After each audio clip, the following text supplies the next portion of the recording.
गर्नु दाजु हाम्रो सदरको पनि आउँदैन त्यही त हो काम गरेको यत्रो भयो हेर्नु नि यसो पैसाहरू पाउनु पर्ने 5-6 हजार जस्तो भइसकिसक्यो खोइ अहिलेसम्म देखा त्यही त भनेको त आज सरजनलाई कुटिन्छ होला हौ आज हात चिलाउँदैछ मेरो यो दाहिने हात हो के भयो आज धुलाई खान्छ है मान्छेले आज आज चाहिँ बिहान कुट्ने हो अरे हो आज त केटाहरूले काम केही गरेको छैन त हौ के गर्दै बस्दैछ के खट्टु मात्रै खाएर बस्दैछ केटाहरू के गर्नु सरदरबाबु यत्रो काम गरिसक्यो तपाईँले एक रुपैयाँ पैसा दिँदैन पैसा अब 100 200 500 भनेर लगाएको बिर्स्यो तिमीहरूले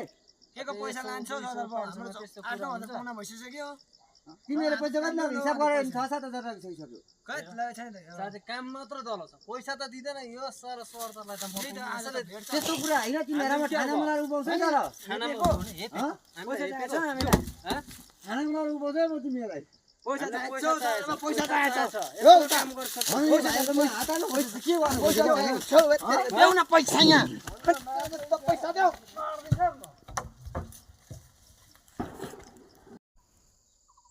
लागेर कहाँ जान्छौ यो सरदार साला भोलि दिन भेट्छ नि त हामी हैन अलले जरा मार्दिछु म त एउटा हामी हानिनु पर्छ भोलि छाड्दिन्छ पैसा त दिनु पर्यो नि त हामीलाई